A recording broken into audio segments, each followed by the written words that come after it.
Welcome to the Seeker to Seeker podcast. I'm your host Simeon, and I aim to bring you conversations on the spiritual journey with some of the world's most experienced seekers. Make sure to also check out the Seeker to Seeker blog, where you can find my original writing on inner and outer awakening. The link is in the description below. I started Seeker to Seeker just a month ago, so please consider supporting it by subscribing to this channel and signing up for my newsletter. This really helps keep the project going.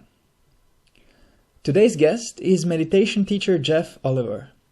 Jeff is a longtime spiritual seeker whose journey led him to the teachings of the Buddha early in his adult life.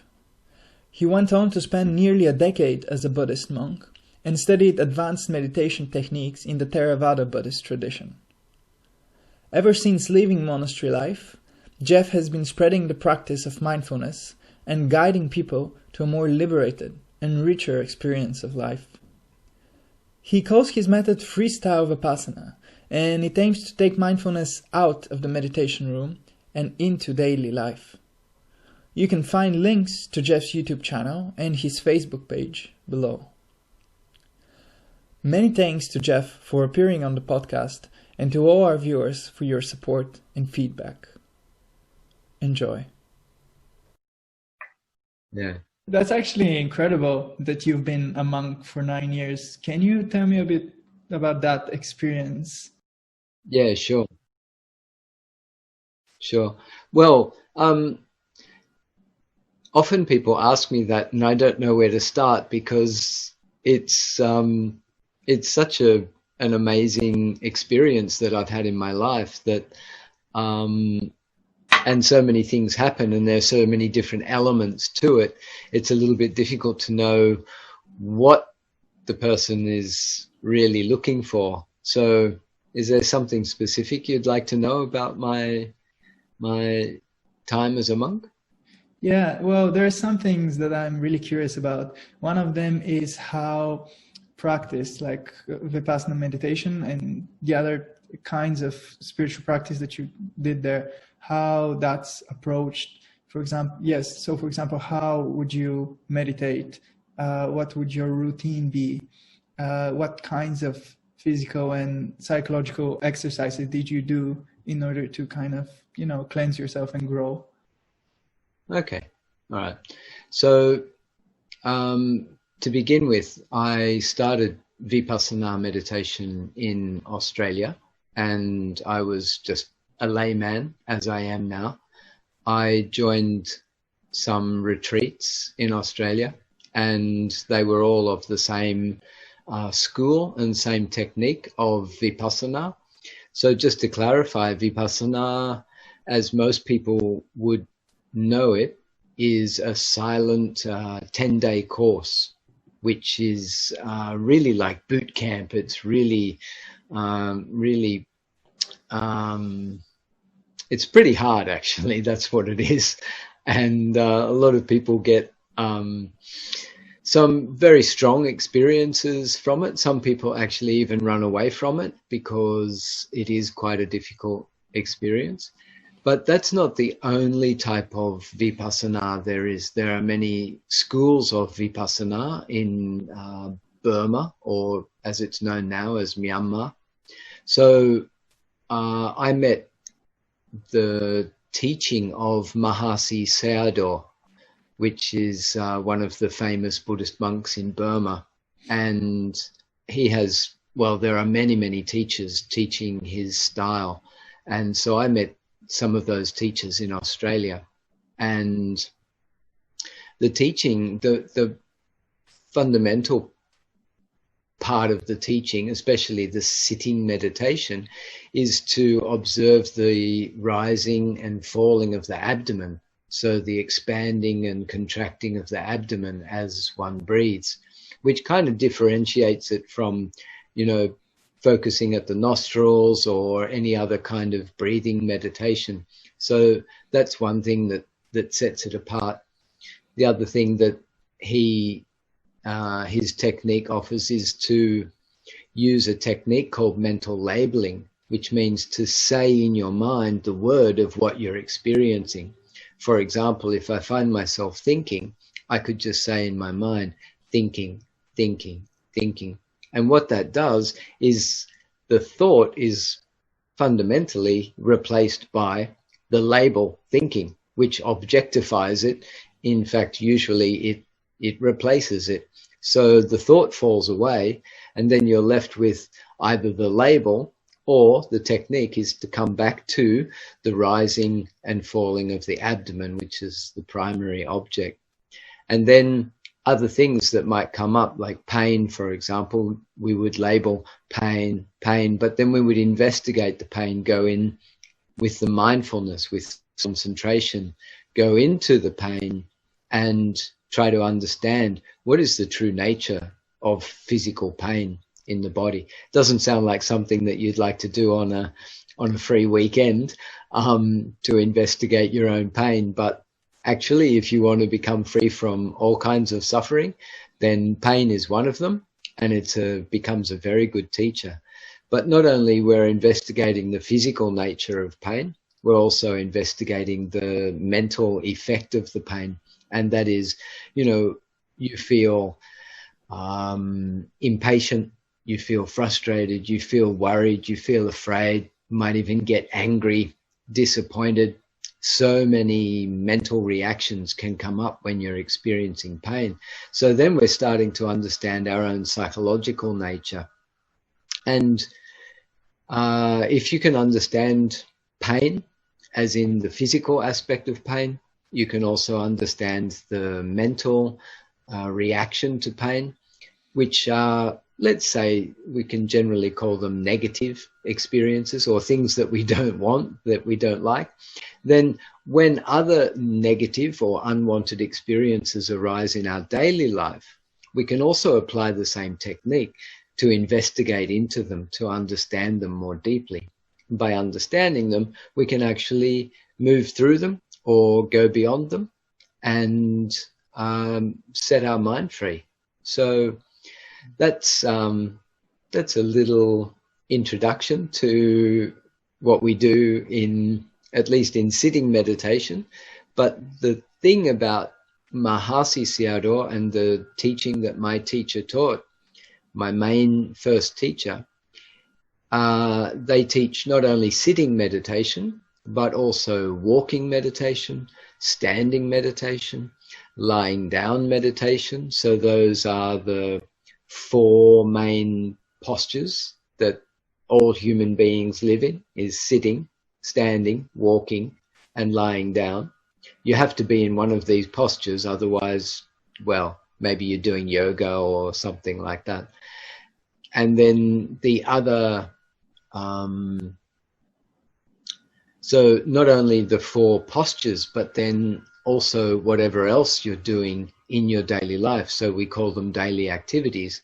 So, for example, I've got a little glass of tea here that I'm drinking. So this actually becomes part of my meditation, to drink the tea very slowly, to smell the tea, to be aware of the pressure of your fingers on the glass, to feel the temperature, to feel the smoothness of the glass, the heaviness, and the touching of the lips, and sipping, the tasting, the swallowing, the enjoying, or whatever reaction comes up from that. And then very slowly and mindfully just putting the glass down. So we start doing tea drinking meditation and everything else, like brushing your teeth meditation, going to the toilet meditation, cleaning your room, washing your clothes meditation. So this also becomes very, very useful for daily life, which means one of the principles of Vipassana is to observe any mental or physical process that is predominant in the present moment. So what we're really doing is watching our body and mind wherever we go, whatever we do. And if you're doing that, then your mind is open to learn, you're understanding life through your own personal experience. I really love this. There's an introduction for you. No, I'm also really fascinated with it. My journey with meditation is like very short compared to yours. Basically, I was introduced to it a year ago through Sam Harris's meditation app, which I'm still using and I find very, very useful. And the way he teaches Vipassana is very kind of just using the fundamentals. So he doesn't really do much of like the labeling technique that you spoke about. It's just really about noticing and awareness. And then as I have been meditating more and more, I've discovered more and more how richer life becomes when you start taking the lessons that you've learned from the meditation cushion into everyday life. And just as you said, trying to make even the simplest action into a meditation, it just brings a whole nother dimension to just simply being alive. But I haven't had the kind of privilege to do it in an environment that facilitates this. Like I've had, it's not very easy progressing with meditation when you have, work and you have all these many responsibilities of everyday life. And in general, you live in a society that just encourages constant work and constant incessant mental processes. So one thing that I found that isn't easy is this balance between formal meditation practice and then being mindful throughout the day. In fact, I discovered that at one point I got attached to my formal practice, and in my mind I would be like, yeah, I meditated today, so now I'm free to just like be unmindful. And just, so how do you balance the two, formal practice and then just being mindful? Well, of course, first of all, you have to want to do that. So there has to be a desire to be mindful in daily life. And like I said, if you are, it depends why you're meditating. Some people meditate just to chill out for a little while, just to relax, and then they don't really care whether they've actually meditate or whether they're mindful in daily life. But the reason for me to meditate was to understand the nature of life. So then, if you want to understand the nature of life and the nature of especially your body, your mind, and all things, then you have to apply mindfulness. So first of all, you have to have that desire and intention to be mindful. The second thing you really need are reminders, because mostly, as you said, we are quite busy with mental processes and busy with so many things in our life that we actually forget to be mindful. So we need little reminders to help us to tune back into the present moment. So some things that we can use like that might be, even you could leave notes for yourself. You could specify some particular tasks, like I just mentioned about drinking tea. Some other things. The other thing is that once you have practiced quite deeply and quite strongly, especially in the way that my teacher was teaching, and that is to be mindful of everything as much as possible throughout the day.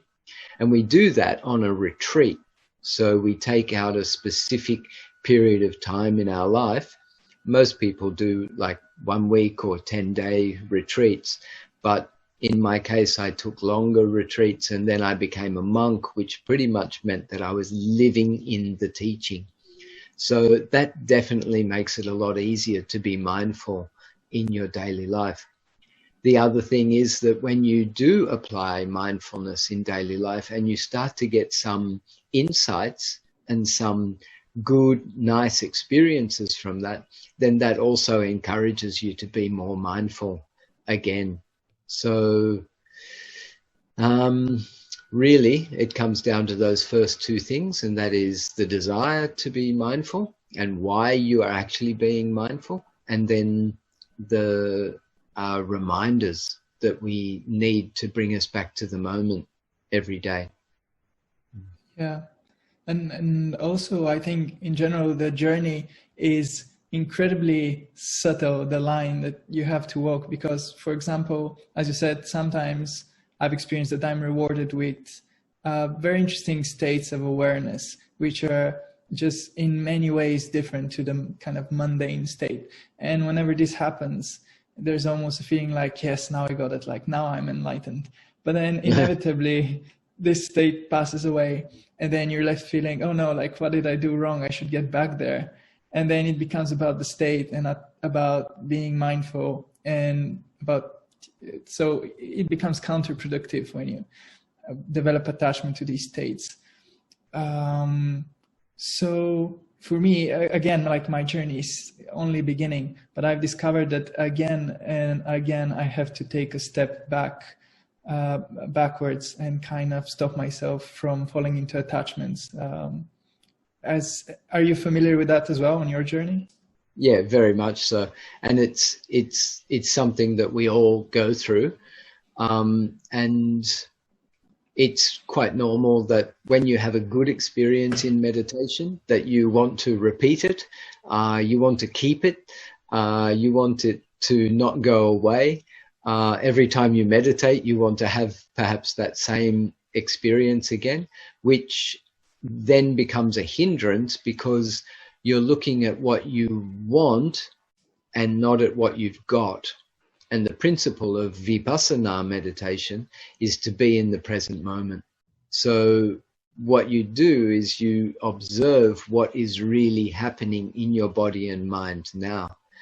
So otherwise, what we're doing is we're expecting to have a particular experience. And that expectation is blocking for us to see what is really happening now. So as I said, we're looking at what we want and not at what we've got.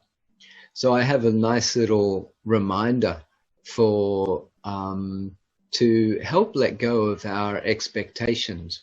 It's a little 3-part reminder. You might like to make a note of this. It's my own. I should put a little trademark on it or a little copyright or something. But on the other hand, the Buddha never did that, so I don't need to do it. The first little reminder is that I don't know what's going to happen. So when you sit down to meditate, do you know what you're going to experience before you experience it? It's impossible. How can you know what's going to happen? And actually, that applies to life. You step out your front door in the morning, you don't know what's going to happen. We think we do, and that's the illusion that we live in. That's the trick that the ego projects onto the screen of our minds. But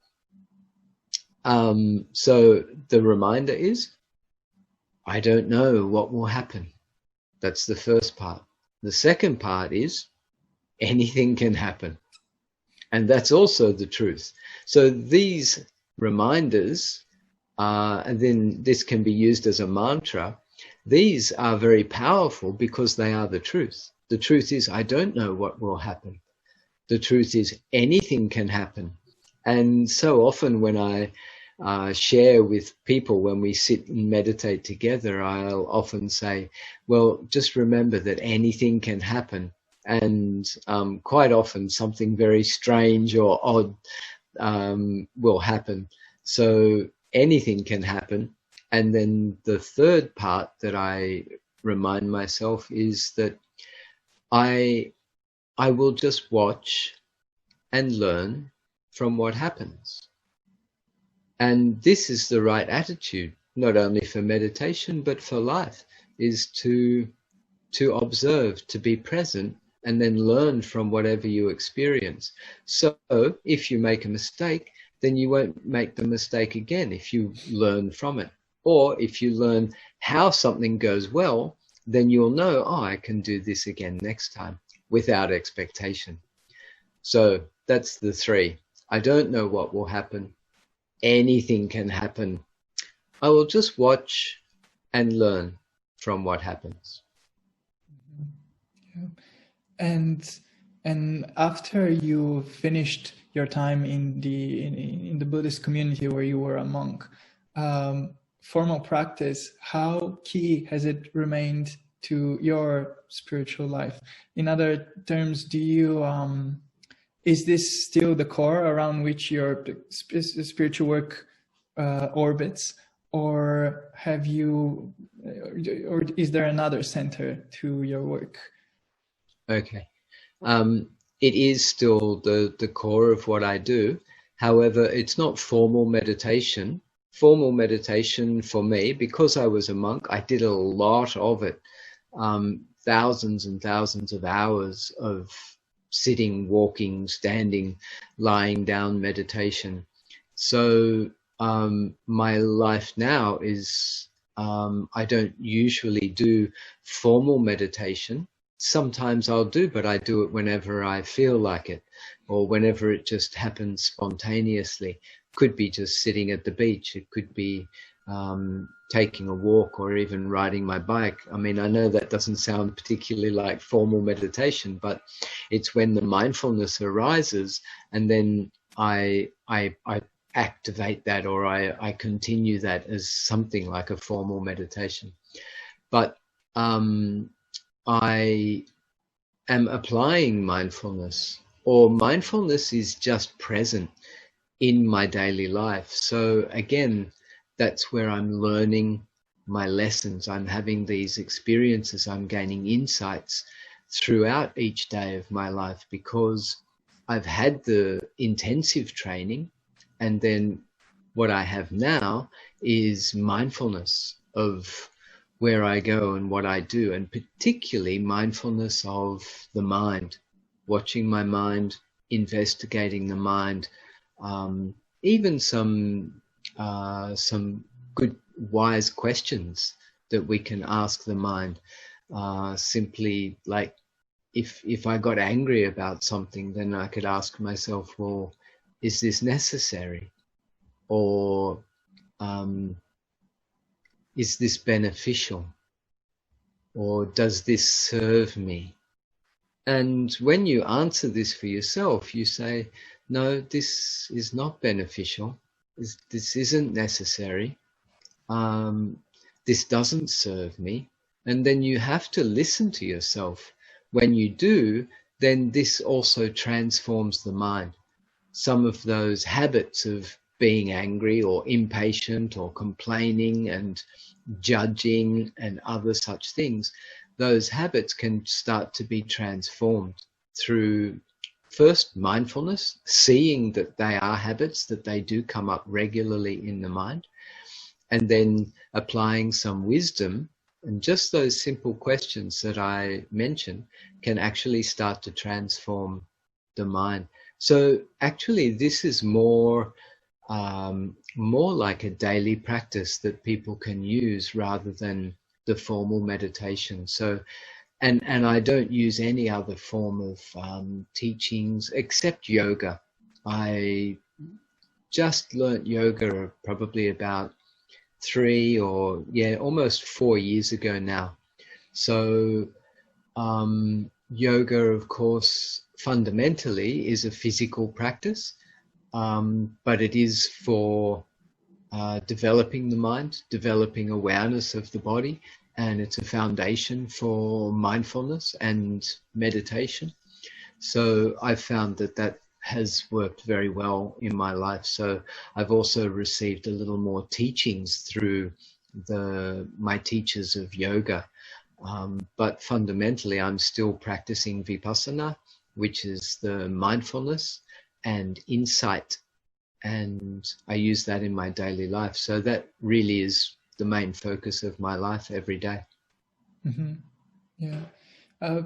For me, I've also discovered for myself that it's very easy, again, to kind of have this Vipassana practice that I do, let's say every morning I wake up, but then it becomes something that I lean on and kind of rely on. And then it becomes a habit. And then when it's a habit, you no longer do it for the doing of it, but for having done it. So that's why I've discovered as well that it's more beneficial for me to try to be basically what you call freestyle Vipassana, I think, to try to be as mindful as I can throughout the day, and then meditate only when I really want to meditate, so that I know that I'm doing it because I want to do it. Yep, that sounds perfect to me. You weren't really into meditation when you were still in your 20s. You didn't know much about it. You weren't doing it. You didn't necessarily have a purpose that you're working towards in your life. Basically, what I've heard you talking about is that you were basically bouncing from one place to another and not really having a purpose and a direction. But then you were changed, or you were led to this more introspective practices through your time in nature, spent in nature, alone in nature. And now this is something that I find very interesting, because it's just such a primordial, archetypal thing, being alone in nature and really gaining insight from that. So can you tell me more about this? Yeah, well, first of all, in Australia, we're very blessed to have such beautiful nature and a lot of it. So personally, I also live near the beach, and the beach is not built up or crowded. So even to go to the beach in the morning, quite often, 6 o'clock in the morning when sun's rising, sometimes there's nobody there. At the moment, we have whales passing up the coast. I'm a surfer, so we see dolphins out in the surf. There's a lot of bird life. So even just going to the beach is for me a very natural experience. And then we have beautiful forests as well. So for me to spend time in nature was, I don't know, I was just drawn to do that and to do it alone. And although it was scary sometimes to be in forests by myself, I also found that it could also be very comforting, and also very, very fresh, very energizing. And so I used to just sit in the forest and even just think to myself, like just even say, if I was a rock, what would I be experiencing here? Or if I was a tree, what would I be experiencing? So this was before I had any meditation training at all. So I think there was something, let's call it good karma from past lives, where I'm quite sure I've done meditation training before and probably spent some good time in nature. So that somehow arose or came back to me in this life, and it really became my teacher. And even now I love to tell people that for me, nature is my teacher. Nature is the master.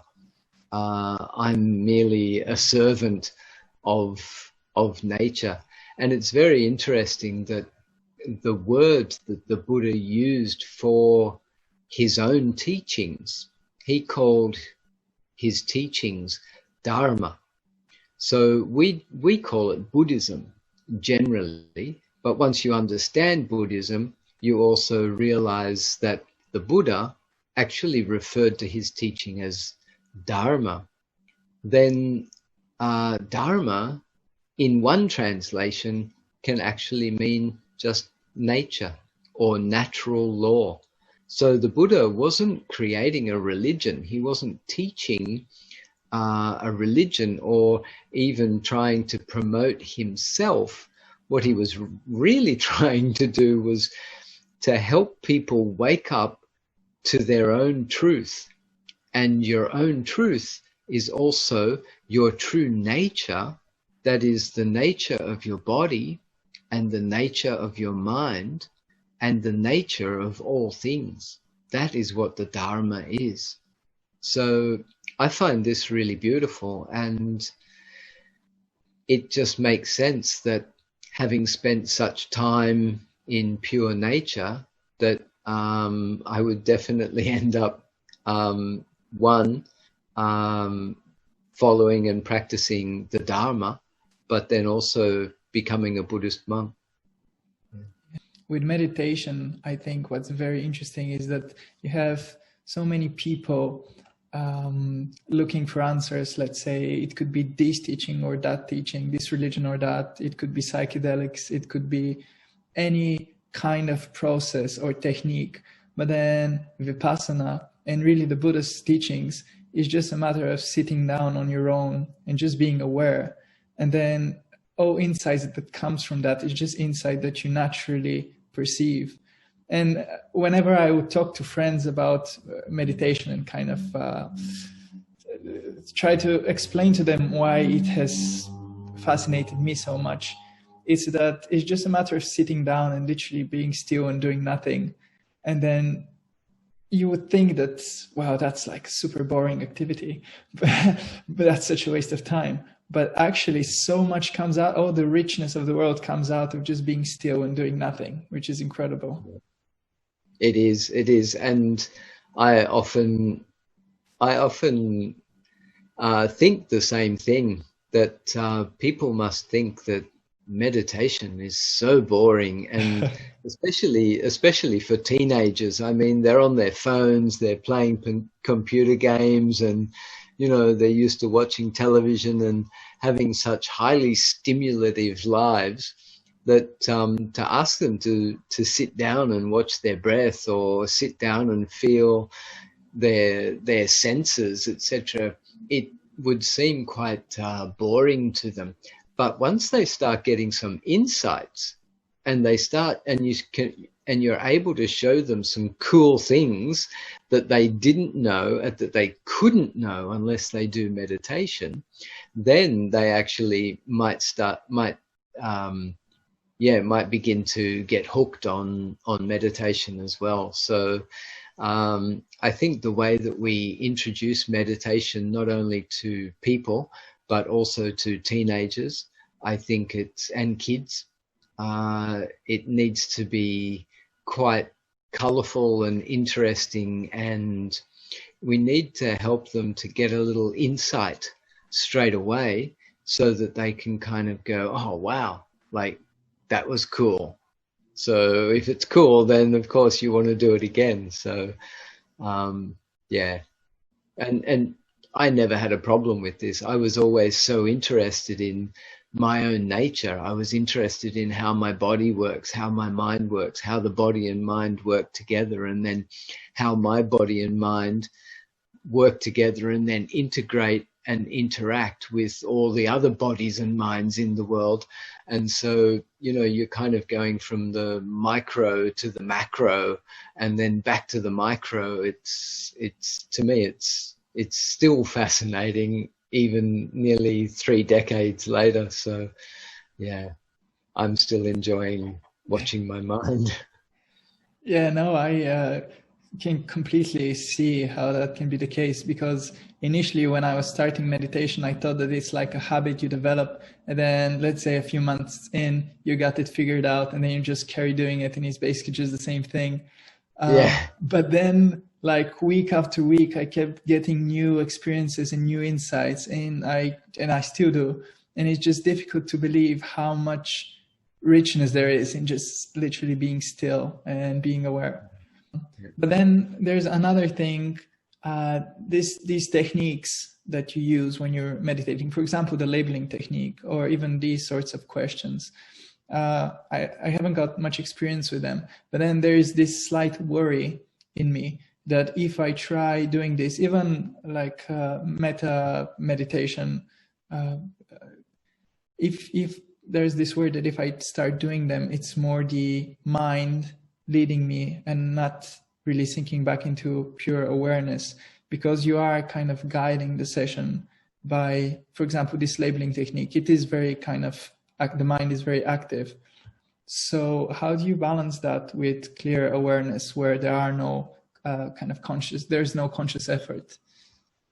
Yeah, I think a technique in the beginning is quite useful, and what we're doing is we're using the technique to sharpen the awareness, so that awareness does become more a part of our natural life, there certainly needs to be some integrity about when you use a technique and when you don't use a technique, especially such as labeling. And some people find that the labeling gets in the way of them being able to just be purely mindful.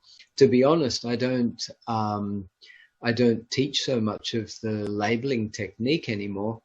I was just in Freestyle Vipassana, we're not really doing that. However, I do let people know that that isn't a tool that is available, especially when your mind is getting caught up in some drama or just keeps repeating the same thoughts or problems, etc. Sometimes to just skillfully say to yourself, thinking, imagining,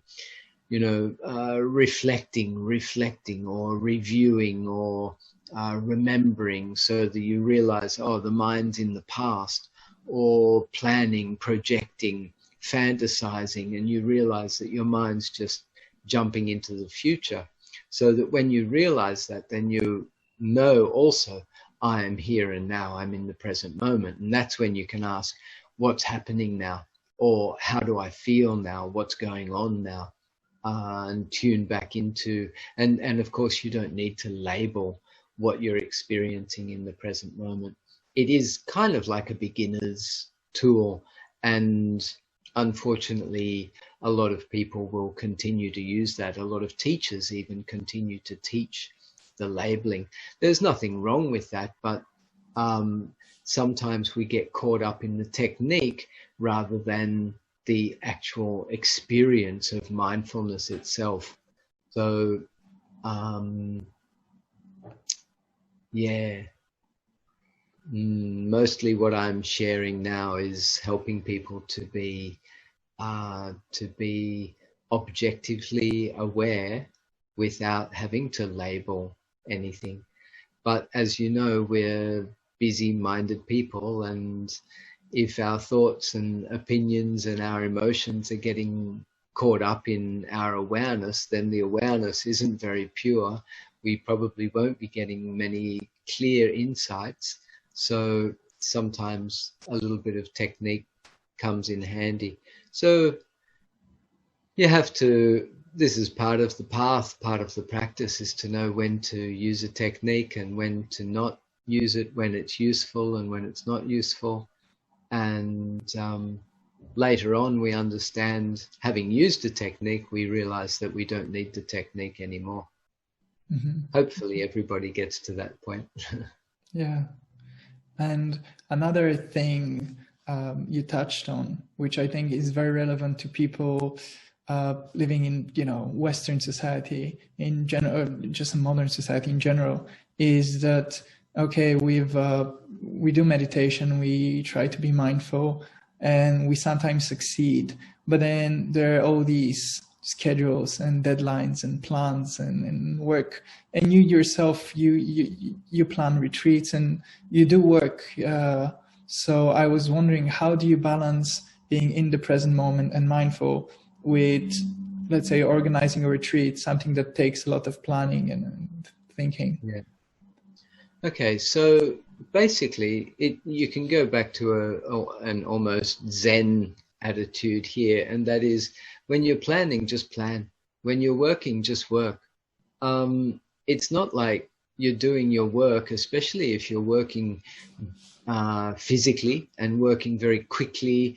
You can't really apply mindfulness to that except for a general mindfulness. Definitely you can. You can also check your mental states, how you feel while you're doing that, which I find is the most skillful thing to do. But on the other hand, when you're busy and you're working, then just be busy and just work. And then when you have time to slow down, maybe have time to watch your mind or reflect on how you're thinking or why this emotion is arising and where it's leading you to, then you do that. So, there are just times in our life that we're really not going to be very mindful. And there's no real way that we can force ourselves to be mindful. So what you can do here is just forgive yourself for when you're not mindful, and just celebrate the times that you really are mindful. And maybe your life won't be so busy as your wisdom grows, and then you can apply more mindfulness as your life slows down, or you create more time for yourself to be more mindful. Something like that. Yeah, no, definitely. And this thing that you said about forcing mindfulness, I've discovered, I've had days in which I have very little to do, and I've told myself, okay, now I'm going to spend time with family. And then I spend the whole day with family, and I've started with the idea of today I'm going to be mindful and give my full attention to the people around me. Then throughout the entire day, I'm like, am I mindful enough? Like, am I really aware now? Am I really present? And then this really drives me insane. And then, but of course, the end result is I get tired from all this trying to be mindful, and then I drop it. And then finally I am really mindful. So, yeah, I think there's a very fine line that you have to walk when you walk the path of mindfulness. Really, it's just the state of no effort is very, it's very hard to get. At the same time, it's extremely easy to get because it's no effort. How much effort do we have to put into having no effort? Exactly. Yeah. So that brings me to a really important point, actually, and that is relaxation, the ability to relax. And one of the best ways, so if you're relaxed, you're actually more mindful. And relaxed here doesn't mean, just like, sleeping after work, or, laying in the sun at the beach or something on holidays, although you could be very mindful there. But when you are not stressed, when your mind is in a state of relaxed awareness, so you're relaxed, but you're actually very alert. This is one of the great skills, I believe, of a meditator, and in particular a human being, and that is to be relaxed but fully alert and fully energized. One of the best and easiest ways to do that, so first of all, we need mindfulness, but second of all, we need the ability to accept the current state of the body, also the physical environment that we are in at the moment, whether it's pleasant or unpleasant. You say, this is the environment and I accept it as it is. And you check your body, again, pleasant or unpleasant. So it may not be the way you want it to be, but you say, this is the way the body is now.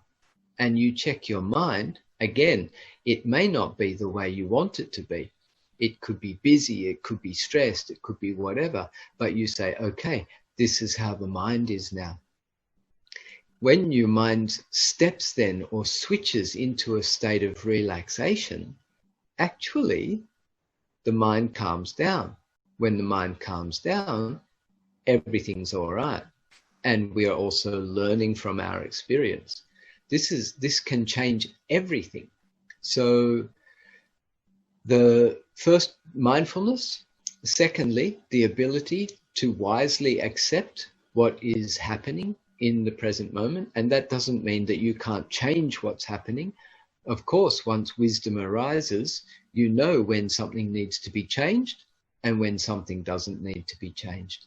So if it needs to be changed, you need energy and you go ahead and change it. But if it doesn't need to be changed, you can let it be. If it's not your problem and you don't need to put energy into it, you can let it go.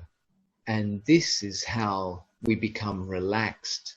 And the more relaxed we are, the more mindful, the more clear we are, the more we learn. That means our wisdom increases. And when wisdom increases, it shows us more how to accept, how to relax, and how to be clear. And so the cycle continues. It gets easier. Yeah. And I think when you enter, at least for me, I've discovered this, and I've also read people talk about this, that when you clear yourself, when you clean yourself of all these layers of egoic intentions and considerations, and you really tune into that underlying ground of being, then however you react to outer occurrences and to other people or circumstances, it almost feels like it's not you reacting, but it's something other, just attuned to what is. And then it almost invariably turns out to be the right thing to do. And then once you've done it, once, even in just a conversation, somebody asks you something and then you answer out of complete presence and awareness. And it turns out that this is the exact thing that they needed to hear at that moment. So it's very transformative. It's as if you yourself step out of yourself and then something greater comes and flows out of you. Yeah. So a word for that is intuition. And intuition it seems that it may work independently of the ego. So ego is our conditioned mind, our conditioned responses to things, our habits. And of course, ego has an investment or an opinion, or, it wants to get something or get rid of something. But an intuition can be more from the heart, more clear, more pure. And although, of course, the intuition that we may pick up on, we may have an ability to intuit what to say or what to do or the feelings that arise. Of course, the ego does jump on that and wants to take the credit for that intuition. But it's very beautiful when we start to trust our intuition and trust our own inner truth. And when we start to act from that place, you can't do anything wrong. And if something goes wrong, usually it's not because of something you did. It was because of someone else's interpretation of what you did, or their perception of what you did. And if something does go wrong but you have your mindfulness present, then you learn from that and you realize, well, I won't do it that way next time. So there's nothing is wrong. Everything is a lesson. So this is a beautiful aspect of life, that when you understand that everything is a lesson, then all we are is students. We're learning and we're doing trial and error. And when we know how something works and it works well and we do it repeatedly, just keep doing that. If something doesn't work, then you realize, well, I'm not going to do that again.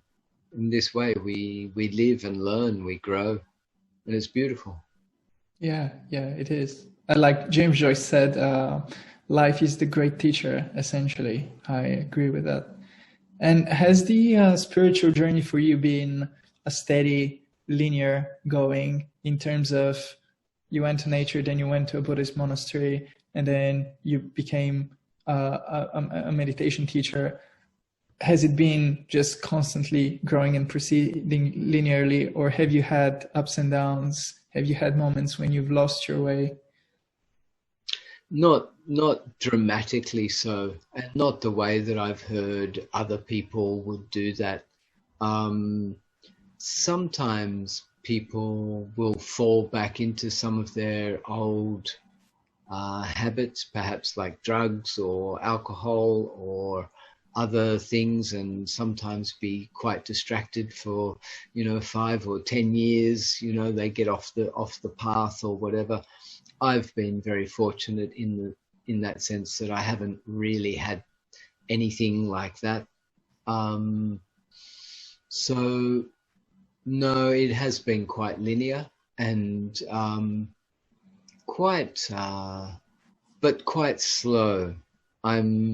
My path is not a rapid rise to some exalted states, although I did get some very great experiences in the early days. Yeah, I'm really cruising and just still cruising and still learning. And it feels very nice, actually. Yeah, it's, I guess it's like retirement or something. I don't know. Maybe I retired 30 years ago. I'm not sure. I certainly haven't really been working since then.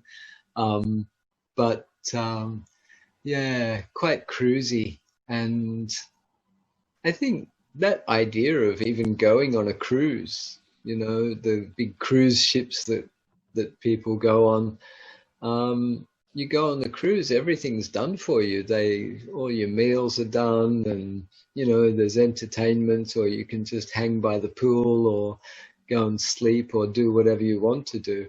I think as we mature along the spiritual path, I think we really start to cruise. And I've seen this characteristic in many of the great masters that I've had the privilege to meet. The ones that are still busy running around and organizing trips and tours and monasteries and getting involved in all sorts of things. They don't appear to be the ones who really have the, I don't know, I think they haven't got it yet. Maybe I'm wrong, I don't know. And I'm not saying that I'm enlightened or that I'm one of those masters, but my life is pretty laid back, pretty mellow, pretty cruisy. And to a large extent, I guess I've created that, or yeah, it's also karma. It's just the way that it has unfolded. So yeah. This reminds me of the first guest that I had on this podcast. He's Professor Chris Beisch, a professor of religion who spent decades of his life kind of secretly delving into psychedelic states with very high doses of LSD, basically. And then he used that exclusively in order to basically look into the nature of his mind and the nature of the universe.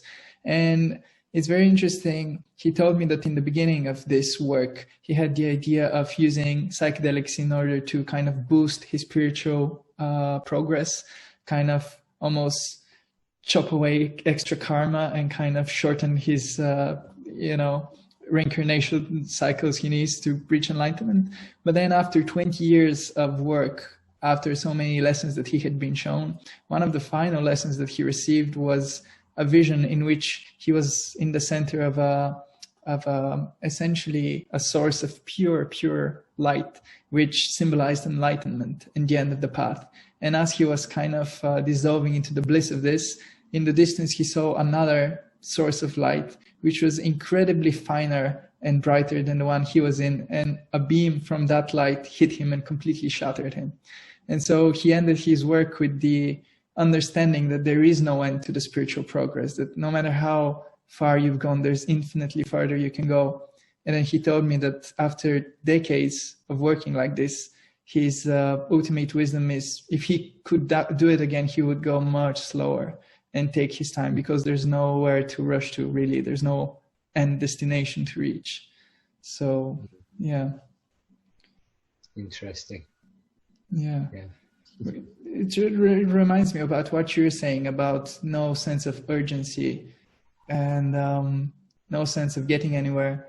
At the moment, I'm reading a book by Elena Nijinsky. She's, again, a spiritual teacher, and she talks about the idea of a seeker and how this very idea that calling yourself a seeker is detrimental to actually helping you find what you're seeking, because you define yourself as somebody who's not there yet and somebody who has far to go.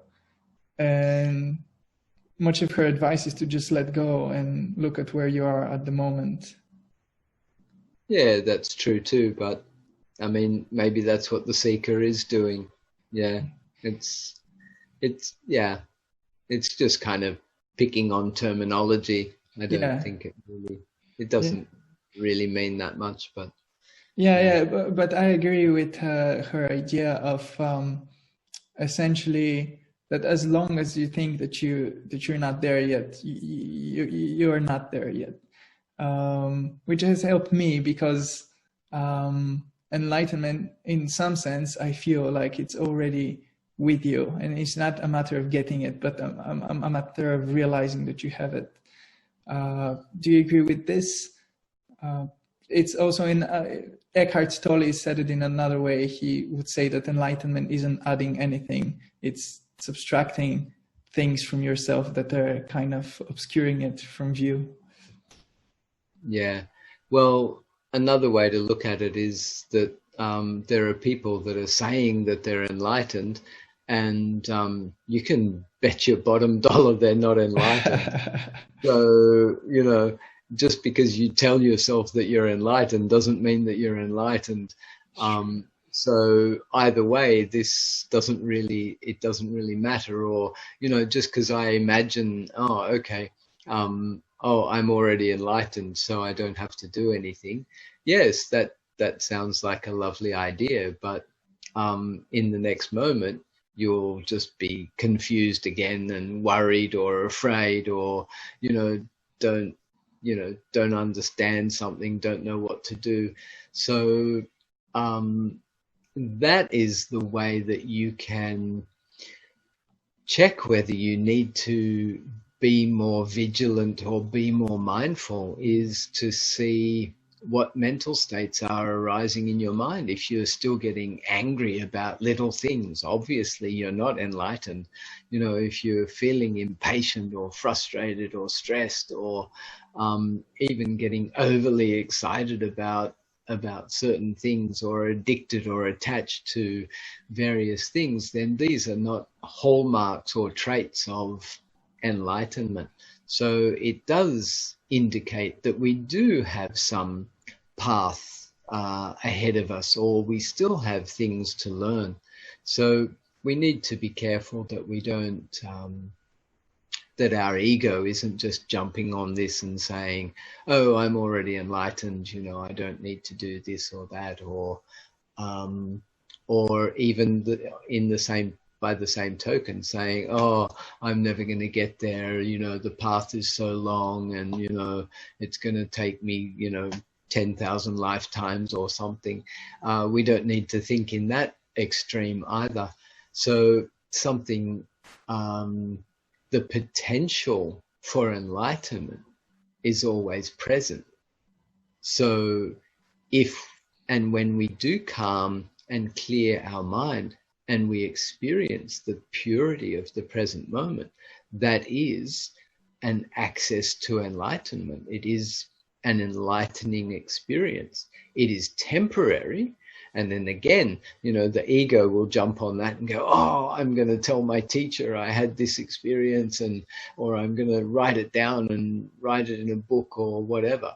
So in this way, we can see that we can have an enlightenment experience in the present moment, just as ordinary people. We do some meditation technique, or we calm the mind, or even we fall into a calmness or stillness or clarity, and we can have a very beautiful experience. But then we then have to be careful of the ego that wants to grab onto that and say, either go one way or the other. Oh, I'm already enlightened, or I've got so far to go that it's, I'm never going to get there. So either way, whatever happens, we need to keep watching the mind and the shenanigans of the ego. So, because there's this eternal kind of people talk about instant enlightenment and then gradual enlightenment, and there's always this kind of conversation about how they stack up against each other. So I want to ask, what do you think about this? And have you met some people which you truly and honestly believe are enlightened? And can you talk to me about that? I'm not so sure about the instant enlightenment. Eckhart Tolle's experience is quite interesting. He did go through a lot of depression and sort of hit rock bottom, and then thought he couldn't go any further. But when he did, he kind of came out of the depression. But then it took him a long time to integrate and understand what had happened to him. So was that instant enlightenment, and then had to have a gradual path of the mind maturing and kind of catching up to that experience. My experience, as I said, is really quite slow, and I'm not saying I'm enlightened. I'm on a path, and who knows? It could, enlightenment could happen even while having this conversation. So, the people that I have met that I believe are enlightened, they were Buddhist monks when I was a Buddhist monk myself, and it was in Myanmar. And the general consensus of the society was that these monks were enlightened. When I met them, I felt that one characteristic that I can say that I felt that they had was like they were kind of transparent, almost like they were present, but they weren't present. I mean, they were obviously present and very sharp and clear in their mind, but it was almost as if they weren't of this world, almost as if they were spirit or spiritual. Another way is kind of almost like a hologram kind of experience, that they're here, they're talking, they're doing everything that we know that human beings do, but in a way there was something very mystical, something very, but there was something absent. And I think what we could say was absent was perhaps the sense of self, the ego, or the idea of something that is permanent, or something that is,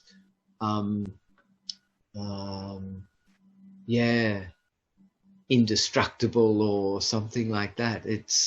So that was the experience I got when I met people that I feel were enlightened.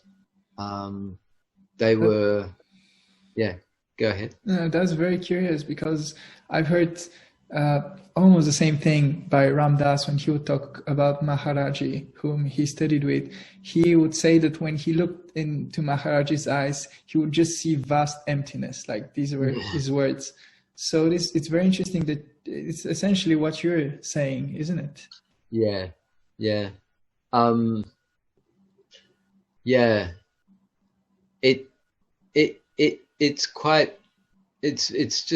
It's very mystical, actually, that someone is there but they're not there. And in a way, mostly in English, when we hear this, that somebody's not there, it sounds like it's a negative term or something, but in this sense it's not that. It's another thing that I can say is that there's nothing that you could blame this person for. It's like they're just not doing anything wrong. They're in a pure form. And maybe it's the spiritual nature, the sort of angel or angelic nature of them that is really present, rather than the hard form of the physical body. Or perhaps it's just, as I said, the ego, that conditioned personality just isn't there anymore, and it's light, it's clear, it's like the wind. So it's a beautiful thing. So were these the monks that were the most kind of experienced, who had done the most meditation, who were the most senior? They were, all of the ones that I did meet were quite elderly. And I did ask myself, was it just because they were old? But it's not. There are those characteristics that I mentioned, and there's a sense that you have about them, because I met others that people certainly said were enlightened, and when I met them, I didn't think at all that they were enlightened. They seemed heavily in their body, and that they were concerned about, various things and what was going on, etc. So, yeah, there's this also this, I don't know, a sense. But they say that only an enlightened person can know another enlightened person, which means that I don't really have much hope of knowing whether someone's enlightened or not. But perhaps we all have this ability to sense something special in someone, and especially that absence of perhaps what Eckhart Tolle would call the pain body, was that perhaps there's an absence of that dense, heavy pain body, and so what is left is the beautiful light body, the body of light. Yeah. And do you think this is only possible in a setting such as a Buddhist monastery in today's world? Or do you think somebody can do it in society? Yeah. Enlightenment isn't the property of Buddhism.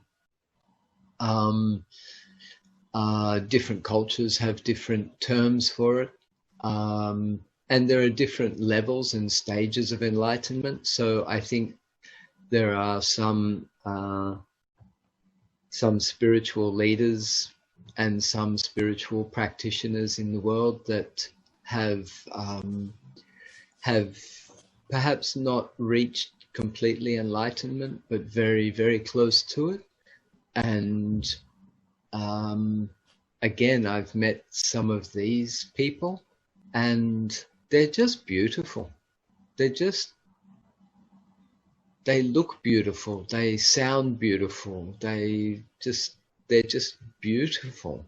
So, and I think it's because they've had a devotion to their spiritual practice. They've had a devotion to perhaps their religious practice, but at some point they've let go of the practice, whether it be religious or spiritual, and they live beyond the practice.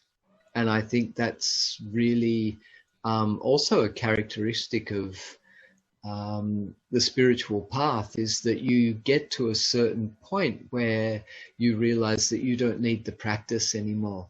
It's been nice, it's been a great thing that led you there, it was a vehicle that took you there, but once you arrive, you don't need the vehicle anymore.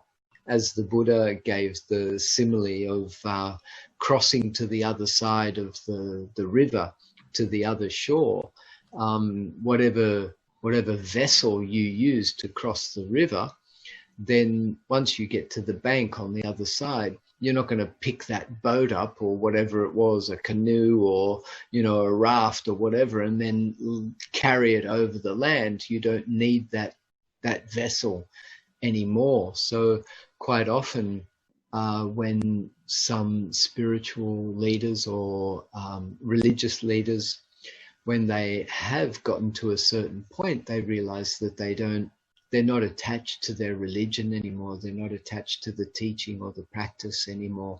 And I think it makes them beautiful. They really become just a child of the universe. They're really, really free and very open. And I really love that. I really appreciate these people. And although they may not be enlightened, they're certainly pretty close to it. Yeah. That's beautiful. Yeah. Well, Jeff, I don't want to take too much of your evening, but before we finish, I wanted to ask you to tell our audience a bit more about your work and the workshops and the retreats that you're doing, and kind of, yes, introduce your work, your method, and how people can find you. Okay. Yeah, thanks for that. Well, I'm pretty low key. I just have a Facebook page, which actually is now pretty much at its limit. So I can't really accept many more friends on my Facebook page on my Facebook. Unfortunately, I probably need to go through and delete people, but I don't really know how to do that, and I don't, you know, I wish there was an app or something that could tell you which people that you've ever had contact with, or even communicated with, and or anyone who's never even looked at your page or something, and just be able to automatically delete them. That would be quite wonderful. I'm sure there's an algorithm that would be able to do that. It would be pretty handy, so that we could make room for people who really want to be our friends. I don't have Instagram, so of course I have an email address, and so to a large extent I operate through my Facebook page. People can still be a follower if they want, and I think still get some get the my information. The other thing is that I do retreats, and I used to travel sort of 2-3 times a year from Australia. I teach in Malaysia. I teach in Bali, in Thailand. I also teach in Dubai and Turkey, which most of the friends on my Facebook are actually Turkish. So I've been teaching in Turkey for about 15 years, and used to go twice a year to Turkey. Nice. That's pretty close to Bulgaria, so we might Yeah, cross I paths at know. some time. Yeah, I've been to Sofia a Oh, couple of times, and traveled through the Balkans, and on my way to Czech Republic. So I love the region, and yeah. So yeah. So then, because I've been teaching in in Bali, I also met a lot of Russian friends, not only Russian, but also Ukrainian and Belarus, and other Slovak countries and people. So I've started teaching in Ukraine and Belarus, and this year I was supposed to go to Russia as well, but of course the good old coronavirus has put an end to all of that. So I'll be staying in Australia for the rest of the year, it seems. And otherwise, I have just a YouTube channel where I just put up videos. Perhaps this one might end up there. It's just called Freestyle Vipassana, and that's a place where you can watch some of my videos. There might be some audios there as well. yeah. And yeah, otherwise that's about it. Yeah, I'll put all the links to your accounts in the description. And also you do Zoom meditations as well, right? Yeah, every Saturday night I do a Saturday night in Australia. That's 7 p.m. And so in Turkey, so that my friend in Turkey is hosting it. So that's at 12 p.m. 12 a.m. That's 12 noon, 12 midday on Saturdays. Yeah, I do that once a week, and I've done a couple of, I've done one online retreat, and I've just started a mindfulness course physically in a yoga studio here in Australia. So I might use the content of that and create an online course that I could also do one night a week or something like that.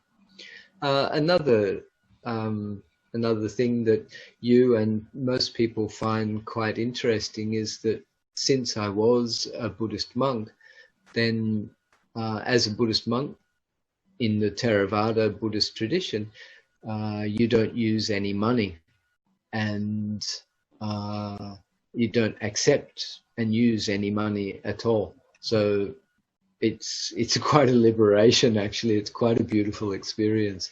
And having lived that way for many years, and having been a monk for nearly 9 years, when none of my teachers or nobody ever said, oh, okay, now it's time to pay for your education or your time. So I received all the teachings for free. In this way, now I share all of my teachings by donation. So I don't set a price for what I do, and I allow people to offer whatever they can afford or whatever they feel that comes from their heart. So this is I believe is a very unusual way for anyone to live in the world. People wonder, how could I get enough money to live on? But what I am sharing is, I believe, it's pure, it's coming from my heart, it's coming from my experience, it's backed up by 2,600-year-old tradition, so it can be researched. And so people do appreciate it. They practice it and they appreciate it in the way that I've practiced it and appreciated it and understood it. So people seem also quite happy to share donation, and donations can come in any form. It doesn't have to come in money as such. It can come in, offering transport somewhere, a lift somewhere, or could be food or even clothes and all sorts of other things, and exchanges of goods and services and such. So that's another thing about the way I live my life, is I live by donation.